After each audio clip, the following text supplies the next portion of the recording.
নমস্কাৰ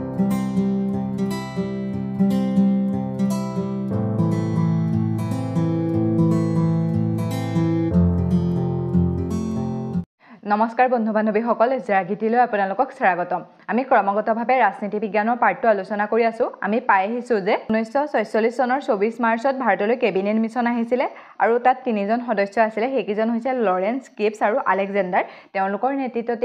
1946 চনত ভাৰতৰ সংবিধান সভাৰ গঠন হৈছিলে। ইয়াৰ স্থায়ী সভাপতি আছিলে ডক্টৰ ৰাজেন্দ্ৰ প্ৰসাদ। সংবিধান সভাৰ প্ৰচেষ্টাত 2 বছৰ 11 মাহ 18 দিনত ভাৰতীয় সংবিধানখন প্ৰস্তুত হৈ উঠিছিলে।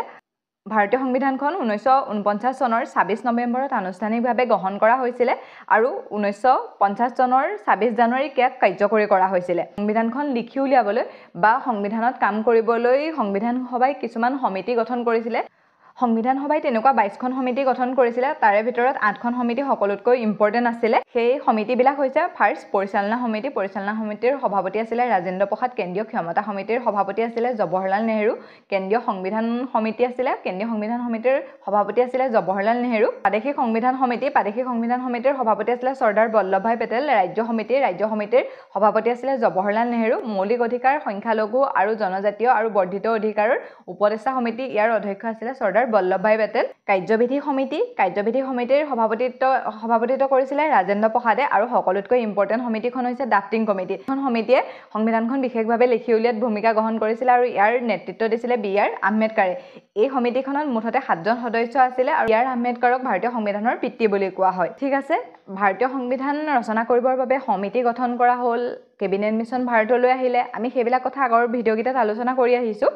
এতিয়া কথা হ'ল যে তেওঁলোকে নিজে আমাৰ ভাৰতীয় সংবিধানখন লিখিছিলে নে বা তেওঁলোকৰ নিজৰ আইডিয়াৰ পৰা লিখিছিলে, সেই কথাবিলাক আমি আলোচনা কৰিব লাগিব।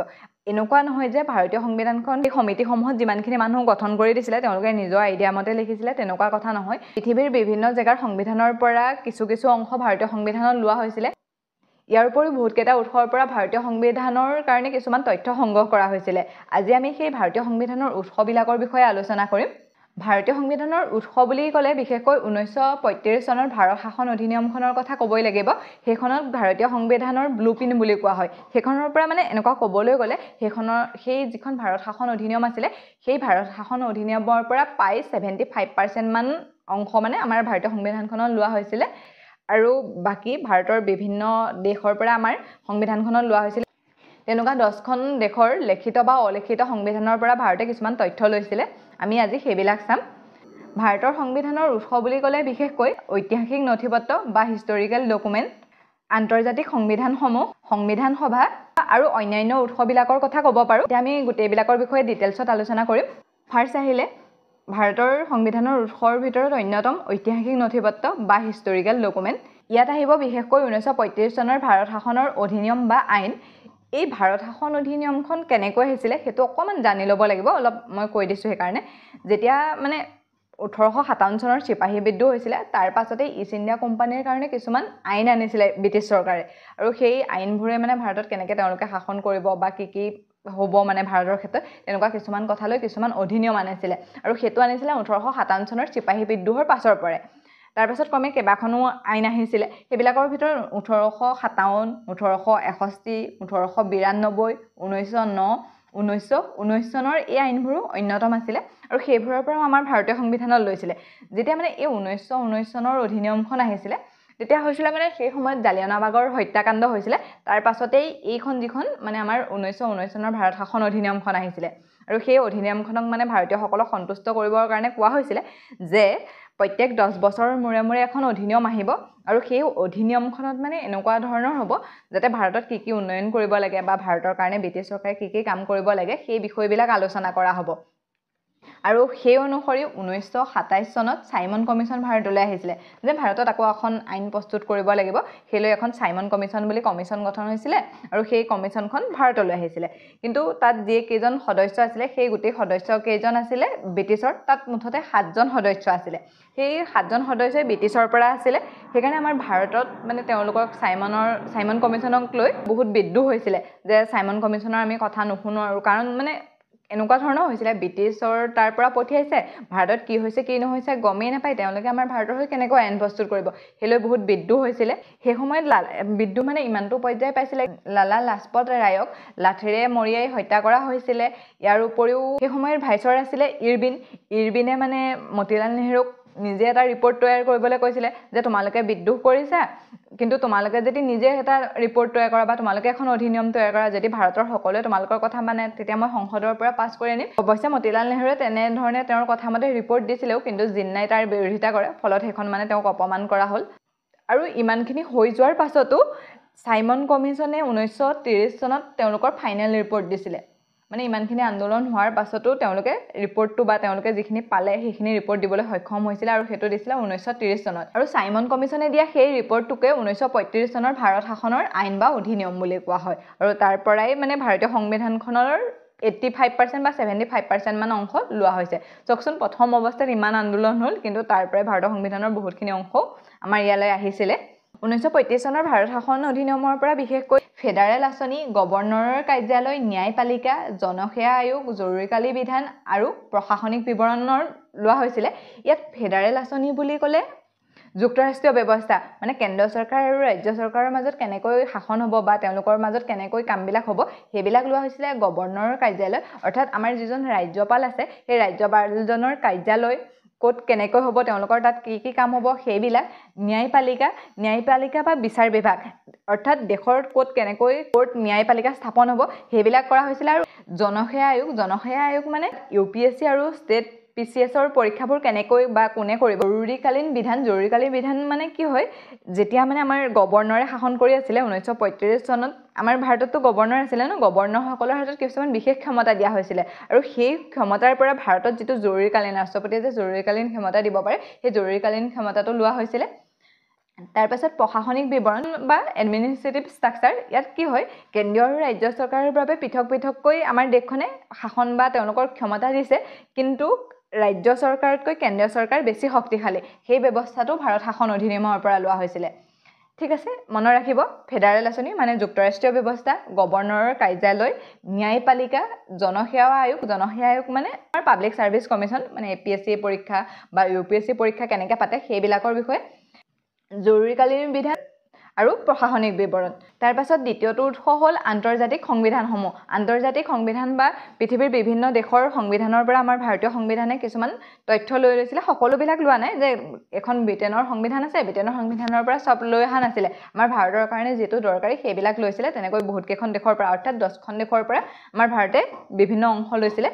সেইবিলাকো আমি চাব লাগিব সেইবিলাকো আমাৰ কাৰণে বহুত ইম্পৰ্টেন্ট হয় ফাৰ্স্ট আহো ব্ৰিটেনৰ সংবিধানখনক সংসদীয় লোকতন্ত্ৰৰ মাতৃ বুলি কোৱা হয় এটো শুনি থকা দেখা যায় যে কোনখন সংবিধানক সংসদীয় লোকতন্ত্ৰৰ বা গণতন্ত্ৰৰ মাতৃ বুলি কোৱা হয় ব্ৰিটেনৰ সংবিধানক আৰু ব্ৰিটেনৰ সংবিধানৰ পৰা ভাৰত চৰকাৰে লৈছিলে ভাৰতৰ সংসদীয় স্বৰূপ একক নাগৰিকত্ব মন্ত্ৰী পৰিষদৰ ব্যৱস্থা সংসদৰ ক্ষমতা সংসদৰ দুই সদনৰ ব্যৱস্থা আৰু অধ্যক্ষৰ ব্যৱস্থা সংসদীয় চৰকাৰ আমাৰ ভাৰতখন সংসদে চলাই ন আমাক ৰাষ্ট্ৰপতিৰ নামমাত্ৰ কাৰ্যপালিকা আৰু ৰাষ্ট্ৰপতিৰ তলত উচ্চ সদন নিম্ন সদন আমাৰ দুখন সদন থাকে সেই সদনখন কেনেকৈ হ'ব সেইবিলাক লৈছিলে আমাৰ ব্ৰিটেনৰ সংবিধানৰ পৰা ইয়াৰ উপৰিও একক নাগৰিকত্ব কি হৈছে আমাৰ গোটেই দেশখন হৈছে ভাৰতৰ অধীনত আছে অসম কিন্তু আমাৰ এনেকুৱা নহয় যে আমি ভাৰতৰ নাগৰিকত্বও পাম অসমৰ নাগৰিকত্বও পাম তেনেকুৱা নহয় আমি গোটেই মানুহখিনি ভাৰতত যিমান লোকে বাস কৰে সকলোৱে আমি ভাৰতৰ নাগৰিকত্বহে পাম হেতু একক নাগৰিকত্ব বুলি কয় তাৰ পাছত আহিলে মন্ত্ৰী পৰিষদৰ ব্যৱস্থা কেনেকৈ মানে মন্ত্ৰী পৰিষদখন গঠন কৰা হ'ব কাৰ পাছত কোন থাকিব প্ৰধানমন্ত্ৰী শিক্ষা মন্ত্ৰী স্বাস্থ্য মন্ত্ৰী এনেকৈ কোন থাকিব সেই মন্ত্ৰী পৰিষদৰ ব্যৱস্থাটো লোৱা হৈছিলে সংসদৰ ক্ষমতা সংসদৰ হাতত কি ক্ষমতা দিয়া হ'ব সংসদৰ দুই সদনৰ ব্যৱস্থা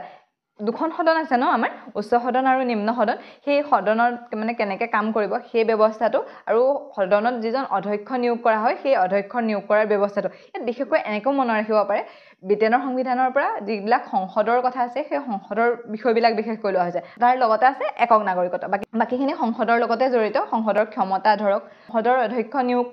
সেই সকলোবিলাক বিষয় ব্ৰিটেনৰ সংবিধানৰ পৰা লোৱা হৈছে তাৰপাছত আহিলে আমেৰিকা বা USৰ কনষ্টিটিউচনৰ পৰা ভাৰতে লৈছে ৰাষ্ট্ৰপতি আৰু উপৰাষ্ট্ৰপতিৰ দায়িত্ব আৰু কৰ্তব্য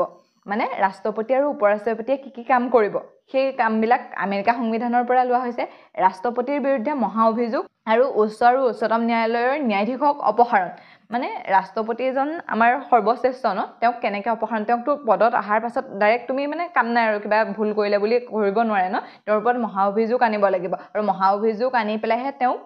তেওঁৰ পদৰ পৰা পদচ্যুত কৰিব পৰা হয় সেই ব্যৱস্থাটো লোৱা হৈছিলে ইয়াৰ উপৰিও উচ্চতম ন্যায়ালয় আৰু উচ্চ ন্যায়ালয়ৰ জাজসকলক বা ন্যায়াধীশসকলক কেনেকৈ অপসাৰণ কৰিব পাৰি সেই বিষয়টো আমেৰিকাৰ সংবিধানৰ পৰা লৈছিলে তাৰপাছত আহিলে মৌলিক অধিকাৰ সুধি থকা দেখা যায় এইটো বহুত ইম্পৰ্টেণ্ট হয় আমেৰিকা সংবিধানৰ পৰা মৌলিক অধিকাৰ লৈছিলে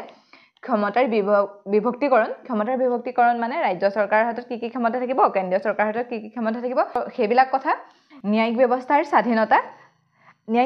স্বাধীনতা মানে আমাৰ যোনটো বিচাৰ বিভাগ আছে সেইটো যদি স্বাধীনতা নাথাকে তেওঁলোকে স্বাধীনভাৱে বিচাৰ কৰিব নোৱাৰে তেওঁলোকে মানে কিবা এটা ৰায় দিব নোৱাৰিব ন সেইকাৰণে ন্যায় বিভাগৰ কি স্বাধীনতা পাব সেই বিষয়টো আমেৰিকাৰ পৰা লৈছিলে আৰু প্ৰস্তাৱনা আমাৰ ভাৰতৰ সংবিধানৰ যিটো প্ৰস্তাৱনা আছে আমি সকলো ভাৰতীয় যেনেকৈ লেখা আছে সেই প্ৰস্তাৱনাটো আমেৰিকা সংবিধানৰ পৰা লৈছে একদম বহুত ইম্পৰ্টেণ্ট দেই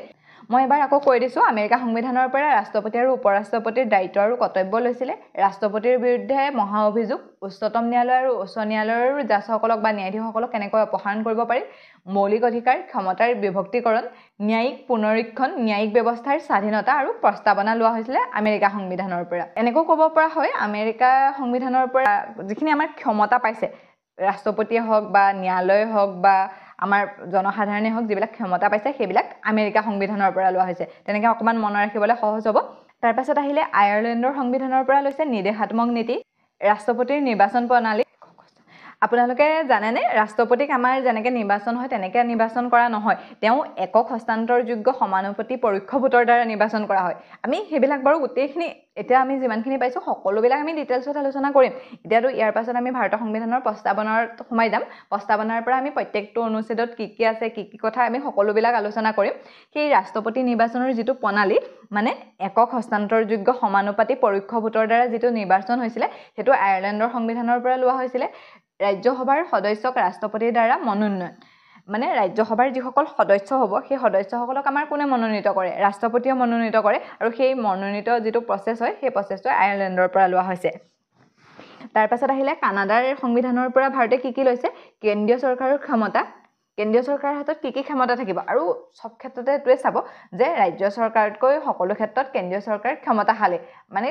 এনেকুৱা নহয় যে ৰাজ্য চৰকাৰৰ হাতত একো ক্ষমতা নাই কিছুমান ক্ষেত্ৰত ৰাজ্য চৰকাৰৰ হাততো বহুত ক্ষমতা আছে কিন্তু কেন্দ্ৰীয় চৰকাৰে সকলো ক্ষেত্ৰত মানে সেইখিনি নাইকিয়া যদি কিবা জৰুৰীকালীন সময় আহে ন তেতিয়া সেইখিনি ক্ষমতা নাইকিয়া হৈ যায় ৰাজ্য চৰকাৰৰ হাতত